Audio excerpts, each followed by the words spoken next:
Hey, good afternoon, everybody. This is Colonel Bart Hoeben talking to you from the Netherlands, from the military, the Netherlands Defense Academy, actually, where I'm at the Multi-Domain Warfare Education Center. I'll be joined by Mark Joergensen from Denmark. Mark, Hey, this is Mark Joergensen from the Royal Danish Defence College in Copenhagen, Denmark, at the Institute of Military Operations. excellent. This afternoon, we're going to be talking to you for about 40 minutes. I'll give you a presentation, two presentations on wargaming in the military, and then we're open for questions. And I believe, Mark, you'll be the one to kick off with your presentation, correct? Yes, if I can All get right. the lights up, there we go.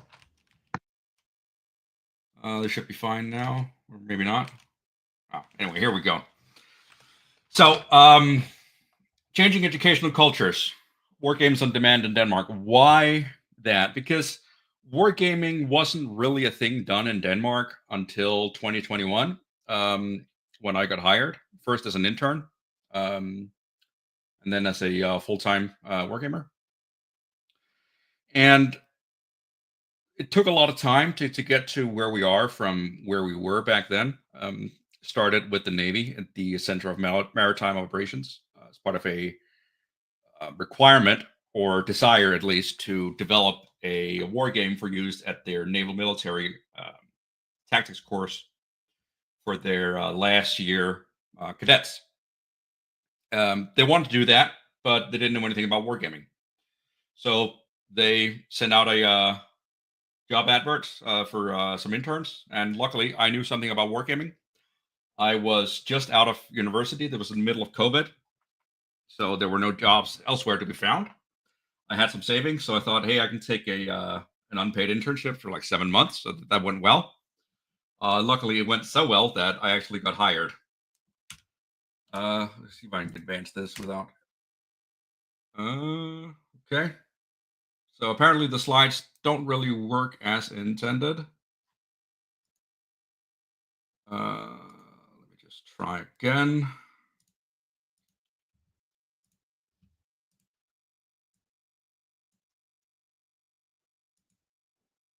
Right. Is it working now? Yeah, it's working. Okay, cool.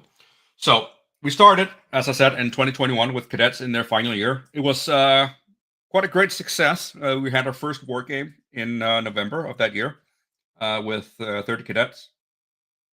The basis for the war game is that we would pitch them against each other. They would each be given an operation, an operational order, and then they would make a tactical plan for that operation, and then they would play against each other. It's a 6-week course, so for 5 weeks they would learn a planning tool while planning for that operation, and it's also learning other stuff for naval tactics like uses of assets and maritime domain, maritime assets, maritime warfare disciplines, that kind of thing. But it worked really well. And then we showed it to Navy Command and ship captains in 2022. That also worked really, really well. Worked far better than we expected, even though it was a very tactical game compared to what their usual day-to-day job was. It worked as a showcase of how do we actually do this? How can we actually improve on wargaming throughout Denmark? And what is it actually useful for, particularly in the teaching and education aspect? Because of that, both because of the naval games with the cadets and naval game with the Navy Command, it was decided that wargaming should be a core part of our senior officer training courses in 2026. As we revamped we call it Master of Military Studies. As we revamped that course, it was decided to make war games part of the capstone exercise of the military operations course, which is the largest course in the entire program. And we wanted to do that particularly because we wanted to focus on decision making, execution, and then also JOA familiarity. There's not been a lot of focus on execution. There's not been a lot of focus on necessarily decision making whilst the war is ongoing. There's been a lot of focus on planning, co-op planning, some co-op wargaming where you do some basic red teaming as part of the COP D. the Comprehensive Operational Planning Directive. And that really started this war game on demand kind of thing. Like once we got the ball rolling with the first war game that I built, it started to slowly become more and more accepted. Okay, we actually have something we can use. We actually have people we can task to build certain things, not just big, big war games like for Navy cadets or for our senior officer training, but also for smaller things. So we have it was very tactically focused until recently, which because it was only me. But as the new masters in military studies progressed, we would very quickly saw the need to expand on our capabilities and expand on our staff. So we doubled our staff, 100% increase in staff from 1 to 2 people, which means that we now have more people that can do more wargaming. And the great thing is that since me and my colleague Thomas, since he's French, we have both different interests and different skill sets in wargaming. So we complement each other really well, which also allows us to make more war games on demand. Because we can do things that are not just the tactical kinetic stuff, we can also do operational stuff now and strategic stuff, going from both from kinetic as well, but also to the more soft aspects like deterrence, escalation. In recent years, civil defense has been a big thing. But mostly it was still this PME. Mostly we were still focused on how do we actually educate our warfighters and how do we actually educate our policymakers and our officers, not just for kinetic, but also for more broadly for Intel, C2, that kind of thing. But it's also now been expanded into analytical gaming, both at the national level, particularly with deployment to the Red Sea. That was 2 years ago, when we sent a frigate down to the Red Sea, but also through to more broadly talking about analytical gaming and doing analytical gaming in a cross-national perspective alongside our NATO allies, and hopefully in the future also our Nordic allies. But there are, of course, challenges to this. The big challenge we had initially and still have somewhat is visibility. We are but 2 people. And that means that there's not really a lot of knowledge about is it even a thing? Particularly since because wargaming in Denmark wasn't a thing until 2021, there's not really any knowledge that wargaming is a thing. It's something that takes a long, long time to change. That's what I mean when I write cultural inertia. It takes a long time to change. And part of that change is just keep doing wargaming. Offering our services, making war games on our own, not just on demand, but also sort of as a catalog. So we have war games that we can show to people. We can plug into certain instances where the originators, like the instructors of the course, may not have thought about it. We can present, hey, this is something we can do. But that also comes with the problem of this shiny new toy syndrome. I think every wargamer in existence has had the problem that they come to a sponsor and then they ask the sponsor, what do you want? And the sponsor says, I want a game that goes from the tactical to the strategic level, and I want it to be played in 3 hours.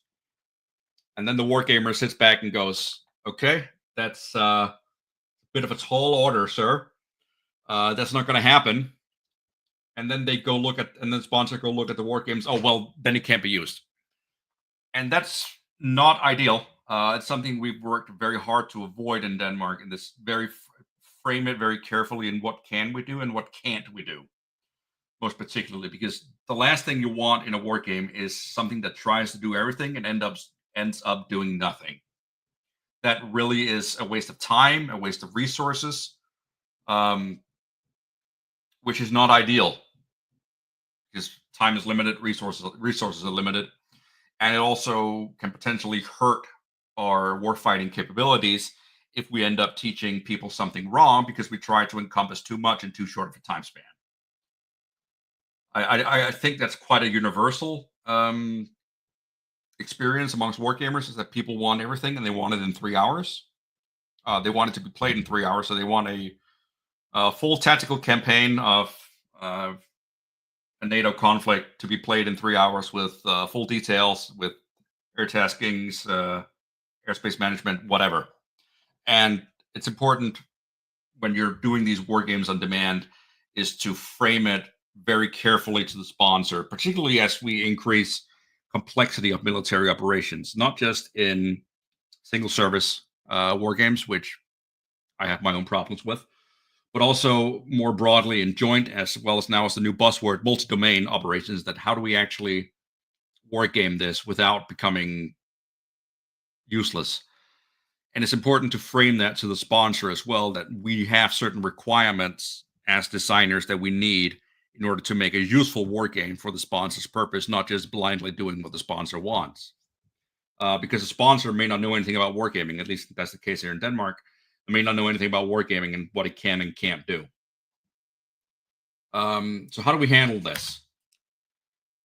Future developments, we have broadening appeal through simpler and shorter games. My colleague, Thomas, is very enthusiastic about micro games, games that can be played in 30, 45 minutes, very basic things. But for my perspective, for the naval side, there's been a requirement to develop a more rules-based naval system rather than the one we use with the cadets right now, which is more fluid and open-ended. So more rules-based, so with maps, like a war game map, not just a nautical chart, a rule book, things that you can just play it face to face rather than the double blind setup that we use with the cadets once or twice a year. But that brings us back to the shiny new toy syndrome I mentioned. It's not a panacea. There are limitations to these simpler and shorter games. There are limitations to more rigid games. It's the eternal trade-off between realism and rules-guided play, especially in the naval domain. The big problem you run up against when you play face-to-face is the problem of submarines.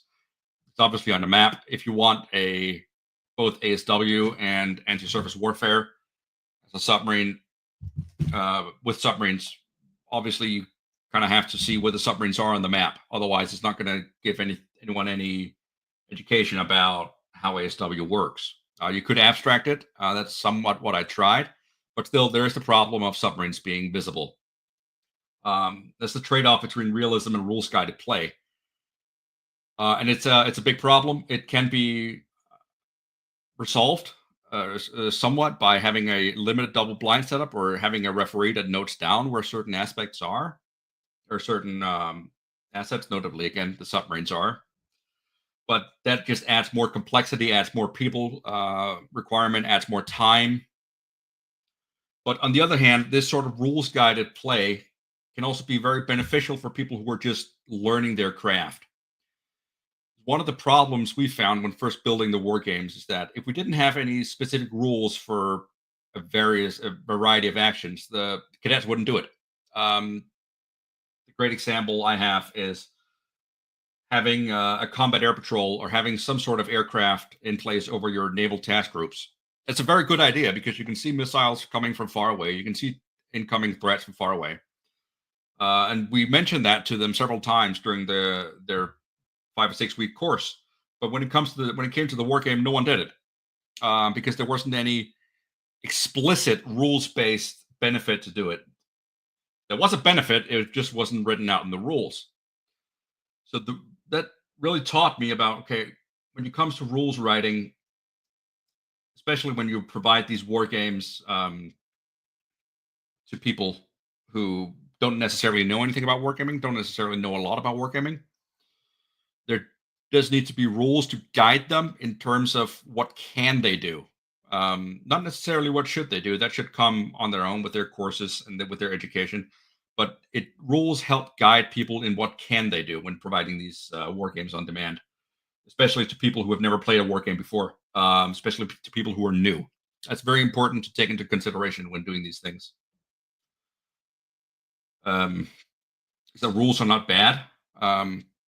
You can do wargaming with no rules. That can also be very good because rules, on the other hand, can also hamper people in their actions. It's one of the reasons we don't have a fully rigid rule system when we're playing with the cadets, is that a fully rigid rule system will hamper them in their actions, in their synchronization of actions, synchronization of effects. But on the other hand, it also guides them in what they can do, which is immensely helpful for people who are just learning their craft in PME. And it goes from tactical up to the operational level. It's not just restricted to the very low tactical. The same thing to the operational level when you're talking about domains such as cyber or space. In Denmark, very little known domains. There's not been a lot of engagement with those domains. So people have trouble understanding what can we actually use this for. So providing this sort of rules in the war games you built or you build for them is very beneficial, at least at the start. And then once they go through more of their education, then of course you can start to limit those rules in the war games you built. All depending on the audience that you build it for. Which is, I think, a key point is that when you make these war games on demand or by order, it has to be very specifically tailored to a specific audience, rather than you just have a war game that's more plug and play that you can plug into certain situations and contexts that are more evergreen in their utility. War games on demand, you really have the opportunity to tailor it to the specific audience, which also means you can tailor it more to the specific learning outcome, of course. That was sort of it for me. Thank you for your attention. And I'll take you over to Bart. I think questions was at the end of this thing.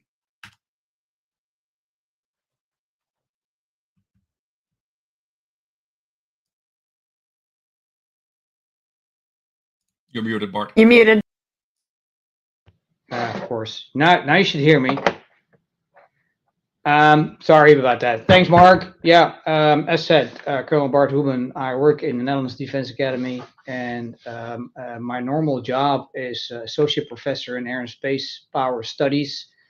And in my 30% of research time, I took an initiative to set up an innovation to actually proliferate the use of wargaming in the Netherlands Defense Academy as an educational tool. So that's basically what my pitch is going to be about. You probably hear a lot of similarities between my presentation and the one of Mark. I think basically the same path we've taken. All right, multi-domain warfare education systems, that's what we called. One of the first things we did when we started off with asking for innovation funds, which got allowed, is build a badge. You see it here. It's a badge, and I'm an Air Force guy, so when we say when you have a badge, you exist, and it's we think it's a very appealing badge. So my team runs around with this badge on their shoulder. So, but now of course we have also something to build something to show it for. What I did with a colleague is we wrote what we call a two-pager for an innovation budget for a 3-year innovation trajectory to proliferate wargaming and to professionalize wargaming as an educational tool within the Netherlands Defense Academy. Netherlands Defense Academy is responsible for officer education, basic training, basic education, but also level education at the captain, major, lieutenant colonel, and general level. So we do all sorts of basic and advanced educations. We saw that a lot of education already used in some way, shape, or form wargaming as an educational tool, but it was not very. It was done by professionals, but there was no structure. There was no way of capturing lessons learned from the actual process of wargaming. And it took a lot of people a lot of effort to set up wargaming. People were shopping around for scenarios for the settings.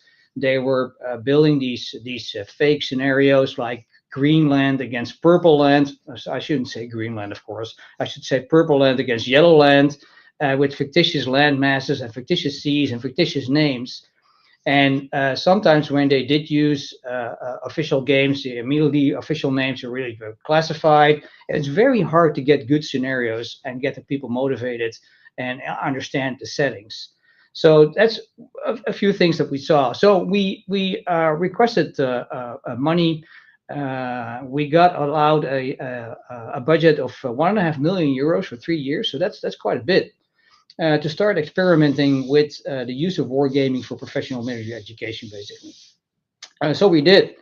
What we in the beginning found out that making war games is extremely cheap. The only thing that we actually have to pay for is personnel. You need to have personnel to develop war games and to facilitate war games.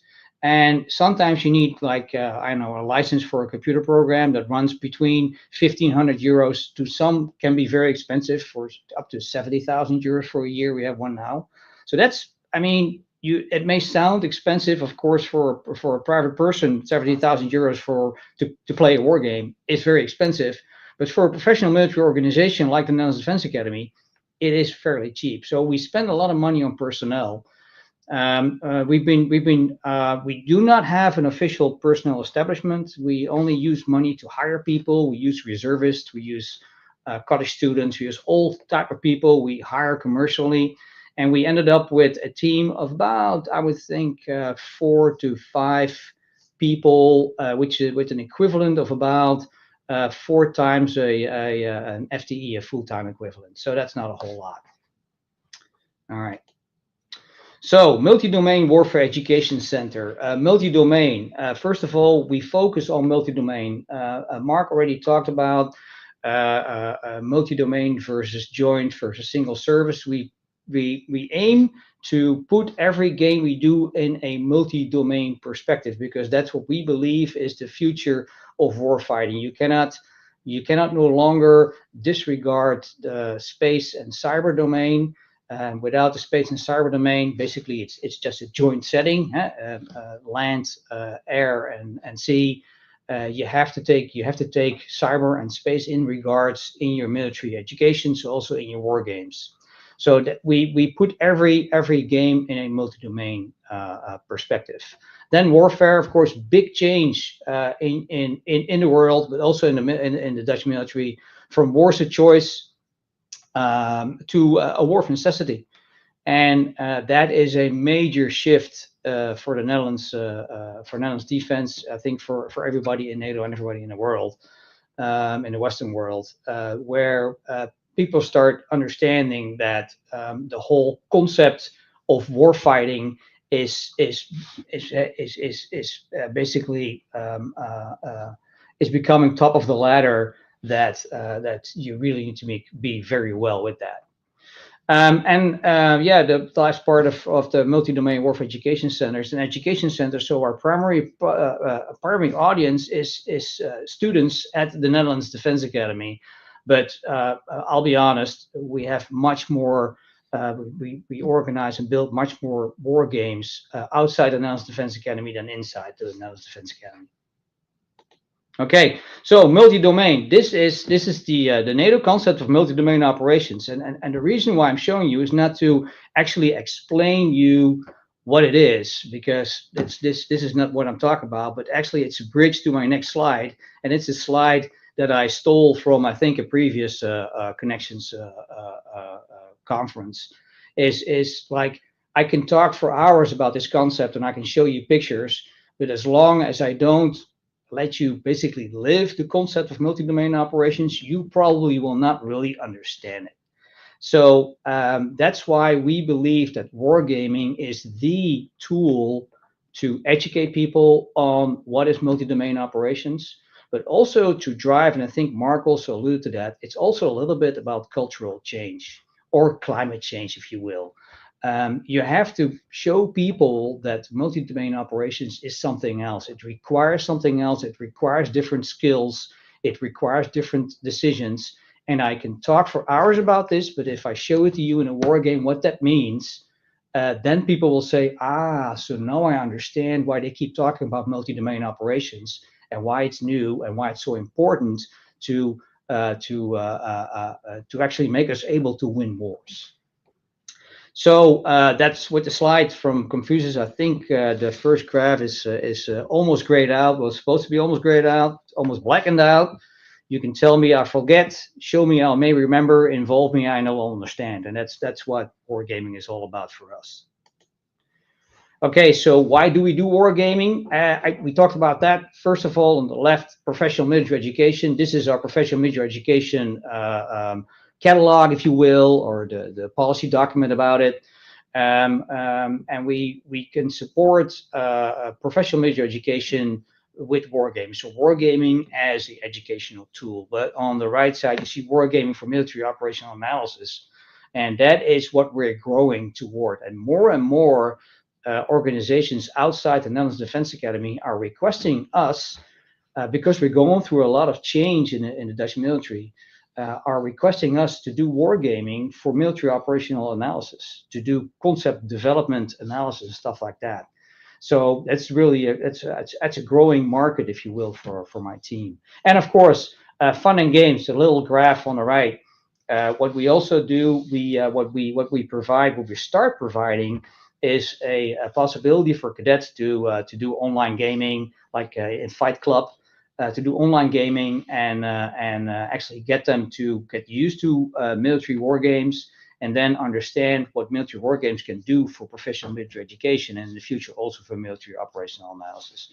Wargaming is something you have to learn. It's not something that you just do. You have to learn it, and you have to then appreciate it as a tool for where you want to go. So I don't think I put a lot of surprises here on this slide here, but we in the Multi-Domain Warfare Education Center, we provide all sorts of wargaming, from all the way to the left, the seminar war games, which are all about creativity and understanding and original thought. We call that the operational art of military business. All the way to the right, computer-assisted analytical war games, where we put a play in a computer, we press play, there's no intervention, and we see what comes out. And that's more the operational science part. So depending on when somebody comes to us and says, yeah, we would like to have you facilitate a war game, first thing we ask was like, why do you think you need a war game? You need a war game, just a war game, or you have a problem, you want to change something. And usually during those conversations, we kind of advise them on a specific type of wargame. We use a lot of course of action wargaming, where people go through a military decision process, make a plan, make a course of action, and then we test the course of action in a wargame and then improve the plan. But we've also done quite a few seminar games. We've done one with 14 chiefs of defense, actually, which was very exciting, where we provided them a scenario where the opponents were destroying undersea infrastructure.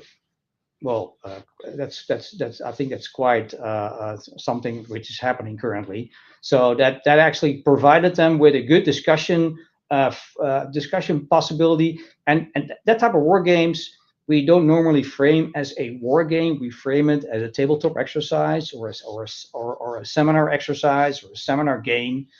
But I think it still falls under what we in the military tend to call wargaming. And if you go to, if you would ask somebody in NATO what is wargaming, they would only point at the course of action wargaming, because it's part of our operational planning process. In the Netherlands, what we do a lot would be considered scenario simulation, or a war simulation, modeling and simulation. But in the Netherlands, when I start talking about modeling and simulation, I immediately go to the tactical and technical level in the simulators, where it's all about technology, and that's not where we want to be. So we usually more freely use the term wargaming to basically address the whole scope of different type of war games that we facilitate. So this is a graph that I built of a few war games. We've been at it for about 2 years now. I think with our team we've facilitated, I would think it would be more than 30 war games. It goes really fast. It's unbelievable. On the top left, you see cadets, 4 years cadets. It's a 4-year training education, and in their 4th year, they do a war game called Fierce Line. every war game we do, we give it a cool name so people think actually really like the name, they like the badges. We put some work in that, and that's kind of basically that's part of our PR, I would say. So Fierce Line is about host nation support and host nation defense. The cadets are from military police, they're from Army, and they're from Air Force. Next year, Navy will join as well. And we put them in a setting where they actually have to build a military plan to do host nation support, basically logistic transports from the west of the Netherlands, all the harbors, all the way to the east of the Netherlands, and then onward to the front line, if you will, toward the east. And it's typical COA wargaming. It takes about 2 days, 3 days. The top right, Arctic Faith, that place, it basically the scenario was originated by NATO, Trident Juncture. It's a scenario where an enemy actually enters NATO territory all the way up north with specific strategic endgame. And in this case, these are Air Force career officers just before they go to advanced staff and advanced staff college. And they do a 2-week air campaign planning, multi-domain air campaign planning war game, where they go through the whole operation planning directive process, all the way down to building a master air operation plan, 3 of them in 3 different phases, and we actually play them out. So they do COA wargaming, but they end up in actually analytical wargaming where we put part of their plan into the computer and actually play it out. Lower left is a logistics game, United Buffalo. This is about our support command, who is responsible for meals, for all sorts of support, for transport, for hotel rooms, for people crossing through Netherlands when we are close to a war. And this is a organization with, I would think, about 80% of the personnel has not been in the service for more than 20 years, and they're all civilians. So for them, putting them into a setting, what we then call like a close to or Article 5 setting, where it's really all out war in Europe, is very very impressive for them, and a very very steep learning curve, and it's also a good game. And on the right, Straight Flush, we have one of the courses we provide, of course, is about command and control, and we ask cadets to come up with a basic plan to turn a harbor into a temporary military area. And we divide them in 4 different syndicates with all a different type of decision-making model. And one of the syndicates actually uses a large language model, an AI model, to see if they could come up with a proper military plan using AI. That's the first steps that we do to use AI for military decision making. So the point here is, first of all, it's realistic scenarios. These scenarios are all very real for the Netherlands. And second of all, a stimulating learning environment. We've been discussing in the Netherlands Defense Academy for years about the classroom of the future. And I always tell the people who talk about that, so just come look in the war rooms, because we shuffle around the chairs and the tables, and we put little room dividers, and we put posters on the wall, and it's a different way, a different setting for a classroom, and it's a very stimulating setting. What we also do is we provide a lot of visual information. We provide, in our war games, we provide what we call order of battle information. So yes, we have tanks and aircraft and airplanes and satellites on posters, and people walk in the room and they're like overwhelmed. So you're going to learn me to recognize all sorts of military equipment. Yes and no. It's kind of a little bit of a forgotten art in the military to understand what your capabilities are and what they can and cannot do. So we use our wargaming, which is predominantly actually at the operational level, and sometimes at the strategic level, but we provide these visual information for people to get accustomed to again, to looking at these pictures. So that's also something that we always do in our wargames. Ooh, that's a bad graph. I'm not sure why this this thing in the middle came there. Anyway, so where are we going with this? I told you we got funded with innovation money for a 3-year innovation. And we're going to be running out of money next year, but luckily, in our defense budget, which got funded in 2024, we can actually start building the organization permanently with 11 people and an exploitation budget. I won't bore you with the numbers, but so my next position after my next position will be to be the quartermaster of setting up the multi-domain warfare education center. So we're focused on multi-domain operations, but we have a lot of attention on single service mastery, as we call it. So we actually put people in a position, Air Force people, to actually be applying all their knowledge about air power, but applying it in a multi-domain setting and actually explaining to their non-Air Force colleagues what air power is. Same goes for land power, same goes for naval power, same goes for cyber and space. So we proliferate single service knowledge and mastery through the whole force. And that makes people better understand that if where they're coming from a land or an air or a naval perspective, there are things they cannot do, but maybe somebody else can do it for them. That's one. And two, they also appreciate the vulnerabilities of the services or the domains that they don't really have in their service. We focus at operational strategic level. I'm sorry that the little text is in between there. But we also use the tactical level, the lowest level, and technical level to go through actually executing the plans and showing them what the plans would actually do at the tactical and the technical level. We do a lot with decision making, command and control, but we do in the near future, we're going to do a lot more theory testing, concept of operations validation, operational analysis, etc. I think Mark alluded to the same thing. And that's something that we're going to start a next innovation process for as well, to get some embedded scientists who are actually going to set up the analysis department of the Multi-Domain Warfare Education Center.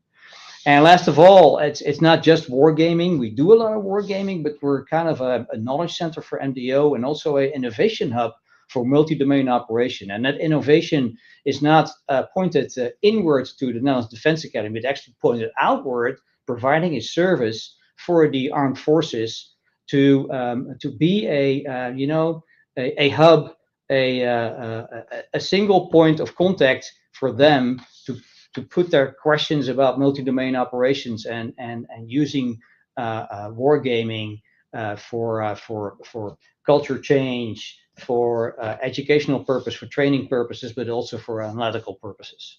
So we're really looking forward to becoming that innovation hub.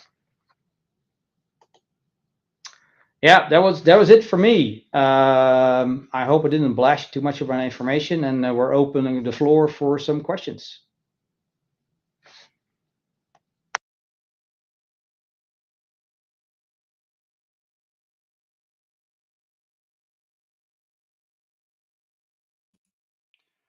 Yes, there definitely are plans to expand the wargaming team. Right now, we've hired an associate professor of operations or military operations who also does a lot of work, knows about wargaming and integrated wargaming into his work. He's not a wargamer like wargame designer as such, but he does integrate wargaming into his work. Apart from that, concrete plans, no, not yet. We're still in sort of I want to say limbo in terms of funding and because of the recent world events. I think we can all safely say is a bit iffy, it's a bit spicy. But yes, that's definitely something that we're going to hopefully look at into the future.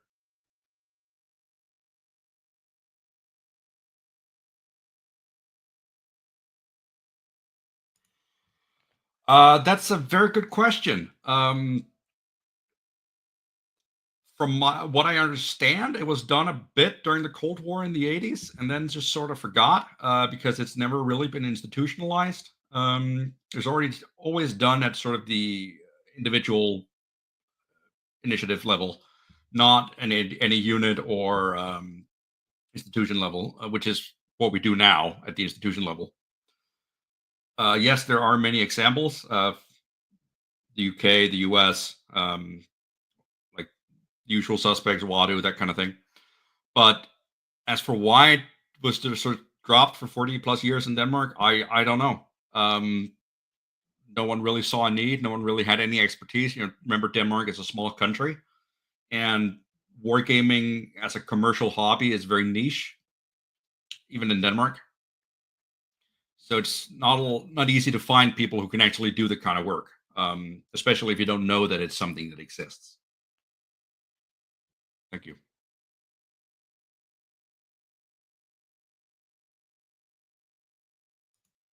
VTTs for what?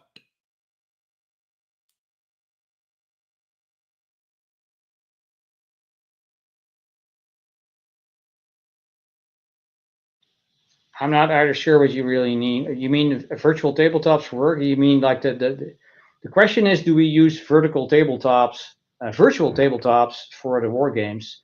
Do you mean is your question pointed at the TV screen basically flat on and you point things out? Lisa? Might be easier for me to just come on and ask. More just like from like a tabletop gamer perspective. I use a virtual tabletop for running my games behind the scenes for my players. If you have someone that's essentially refereeing that, are they behind the scenes on a virtual tabletop with that up as well? For us, not. We don't use real-time computer games at all. We only use computer games to validate the outcome or for demonstration purposes. I think for Mark it may be different because they may do actually use a real-time computer-assisted game. Yeah, we have used Vassal. At least I've used Vassal in the past. And when we're doing double blind, we don't use a virtual tabletop. We actually use a paper map for ourselves for the white cell. Okay. Even though we can use Vassal, it's just another layer of complexity for the students to learn how Vassal works and remember to click all the buttons and all that. And oh no, what if I misclicked and then revealed my or tech issues? Yeah. So yes, we do use it, but not primarily. It's very rare here. Fair enough.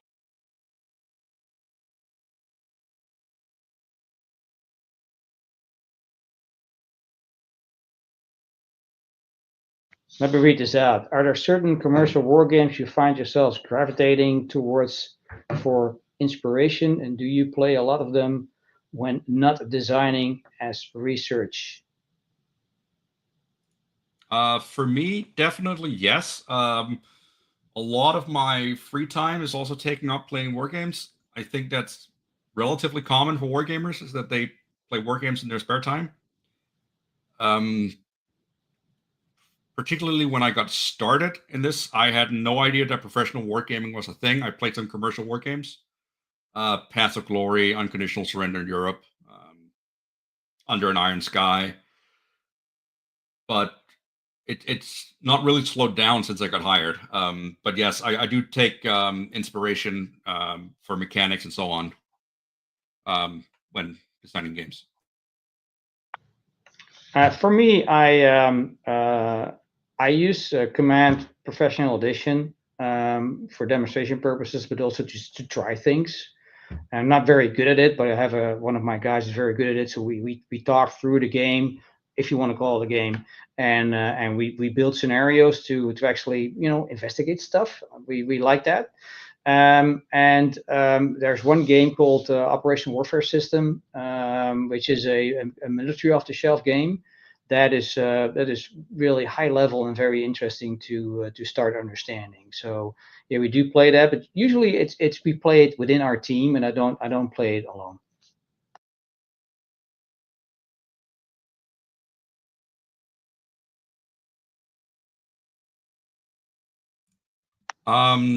What do I feel the biggest area of compromise in accuracy / fidelity when scaling a game down from microgaming? Well, the fidelity. You cannot go into details in a microgame. you cannot have what I call a realistic representation of warfare in a microgame, simply because if you want it to be played within 30 minutes or 45 minutes, that naturally puts limitations on what you can represent and what you can model, and how you can model it even. I'm not an expert on microgames. I don't really make a lot of them, if any. I've made one, I think. So it's not really my area of expertise, but that's mainly the thing. It's the granularity and the realism of it that drastically goes down as the time requirement goes down as well. I think one of the advantages, we sometimes use micro games when we're asked to support an event and we have like an hour, and I can talk for an hour, but it's much more interesting to actually develop a micro game. We're going to do that later this week. We've developed a micro game that talks about a whole of society resilience, basically. So we designed a very small micro game that you can play in 45 minutes, 3 rounds of 10 minutes, and I do some talking as well, or three rounds of 15 minutes, and it is very effective not to get people into understanding and trusting the fidelity of the game, but actually to open up blinders.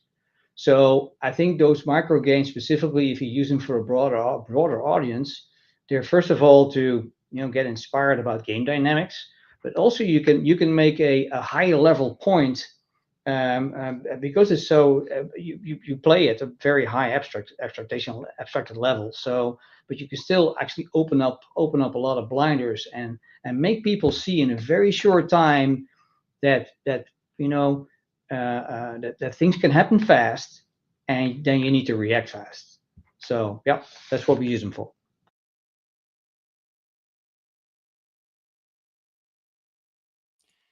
Up in size, no,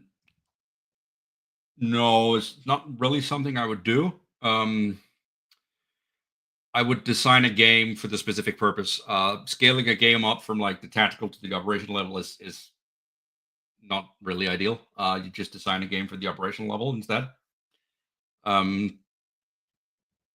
If you're talking about scaling enough for players, like the amount of players, that's easier for a tactical level because you just have more units on the board than it is for the operational level, because at some point at the operational level, you're going to run out of land to fight over. The same thing with strategy. At some point, you're going to run out of countries to strategize with.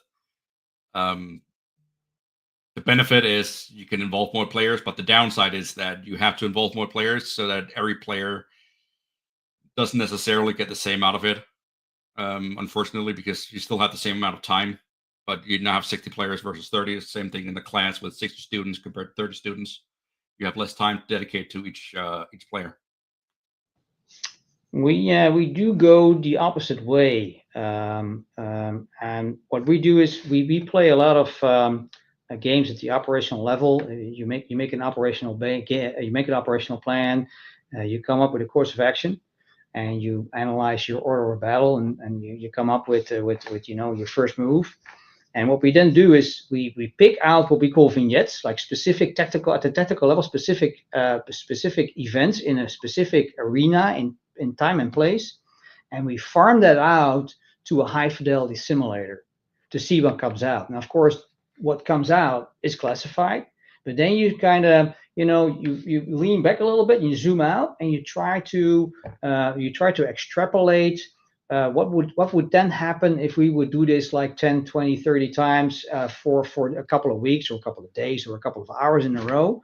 What would then be the outcome, and what would that do to my plan at the operational level?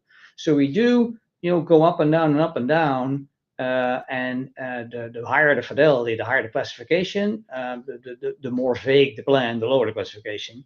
So from a classification perspective, we need to separate those two worlds, but you can still connect them through some discussion. And it's very interesting to actually go through, pick out those small vignettes in time and place and put them through a high fidelity simulator. That's a very learnful experience.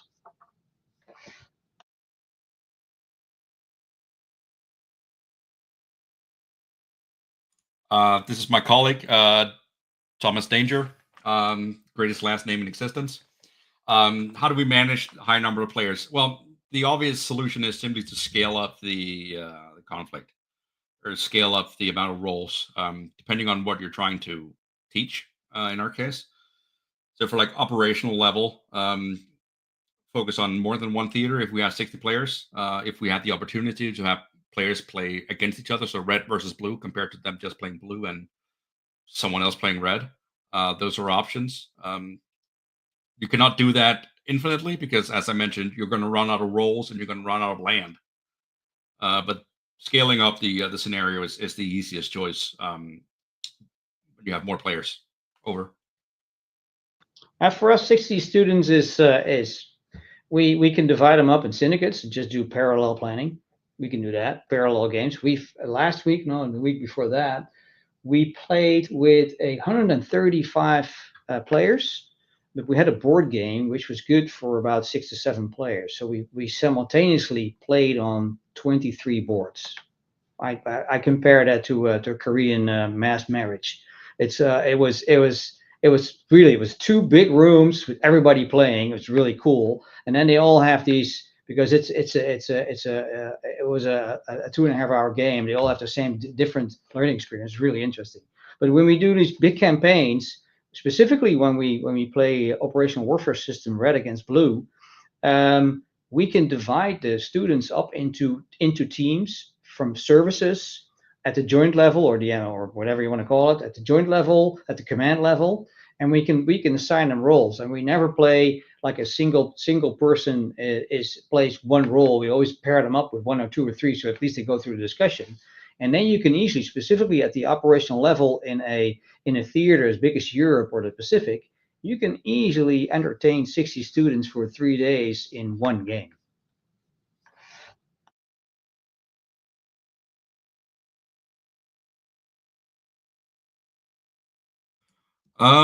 Yeah. For the Navy, at least, there wasn't really any resistance. But I think that comes down to the particular cultures of each branch, at least here in Denmark, as to how open they are to certain changes. For the Navy, it was very open from the very beginning. Less so with the Army. Air Force is sort of in the middle. But it never really got any truck with the Army until until after several years. Now I'm 4 years in, and we've just started doing things with the Army now. So it does take time, because it requires them to change what they've already been doing for the last 10, 20, 30 years, which is not what people want. Because they look at their own and say, well, we need all this, otherwise we wouldn't have put it in it, because you're asking them to take out something that they care about and something that they think works, which people don't want to. Over. Yeah, I have two examples. First is we provided a 1-day war game demo on multi-domain operations. We do that at the major level, and in the morning they get 1 hour briefing of what is MDO according to NATO and what is MDO according to Dutch Defense Forces. We have our own concept, so at least they understand it's not just a buzzword, but it's a very defined, confined operational concept. And then we divide them up into traditional land forces, naval forces, and air forces, and we have them plan a solution to an operational problem with aircraft and tanks and artillery and ships. And then we introduce some cyber and space problems, and then we shuffle the teams and have them plan again, and then not start planning from the toolkit perspective, but from the effect perspective. So not like, I'm an air guy, so I'm an air hammer, so every problem looks like an air nail. I'm going to hammer everything with my aircraft. You start looking, you start broadening up your view. You start looking at more from an effects perspective and not from a tactical solution perspective. And everybody goes away. We do that with 20 students for every day. It takes about 3/4 of a day.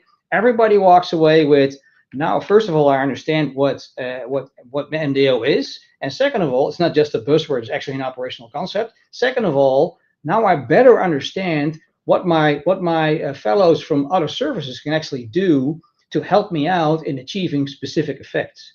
That's one. The second is we sometimes confront people with specifically in the MOD and in the support roles, that they're very process focused. They're really managers of process, and we try to make them act as leaders in an effects based approach. And that, of course, from a military perspective, in doing a war game where you actually a shooting war game, people look at effects of killing the enemy. But for instance, from an acquisition perspective, you may not really have the same analogy. But we're trying to bring across that analogy that if you are a slow process manager and you should be a fast effects leader, that really differs the way you service your Ministry of Defense in actually being able to win a war. And that also is a big cultural change. We call that not necessarily coloring in the lines, process minded, but also dare to color outside the lines and be more a leader and accept risk. So that's two cultural things that we help. Actually, we use gaming to open up the blinders.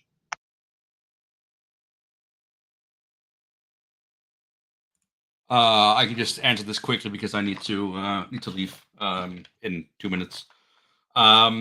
Yes, my tactical naval game is now also going to be used as sort of a recruitment tool, as per last week, which was quite surprising to me. So that's the biggest thing. That it wasn't intended to be used for that. I can assure you, but it's very good at getting people to understand the basic naval concepts, basic naval tactics. As for my peers becoming hobby wargamers, no, not really. The kind of war games I like to play in like commercial wise it takes a long time. They're like days long war games, like Cold War Gone Hot kind of type war games. But I think I'm going to have to end it for myself here because I have to pop off for another meeting in 2 minutes. So thank you all for your questions. Thank you for listening to my presentation. And hope you all have a lovely day. Yeah, thanks, Mark. So it'd be me to answer this question. Not really beyond the intended use. We design games for a very specific purpose. And we're also kind of reluctant to, at this time, to give away our games. We sometimes have people ask like, hey, can you provide me with these games so we can play it? We say, well, we'll also provide a facilitator for it so you can play it in its intended use. Because if people start playing our games for the unintended use, they may have a negative game experience. And of course, if our logo is on the game, they may say, oh, the multi-domain warfare education center provide us with a crappy game. So we're at this stage when we're still in growing and still in a transition to an actual organization. We're kind of tightly controlled, if you will, in providing our gaming experience, not to shoot ourselves in the foot. And as for peers becoming hobby war gamers, yeah, for sure. We have a lot of people, students that actually go through. They work for us for a half a year or a year, and they all get really, infected with the gaming virus. And most of the students, they learn a lot very fast about military application, and they also learn a lot about wargaming. And they say they continue doing wargaming. So yeah, for sure. I think that kind of rounds it up. We'll have another 15 seconds. Thank you very much for your attention. It was great being here, and I wish you a very fruitful rest of a conference. Thank you very much. Bye-bye.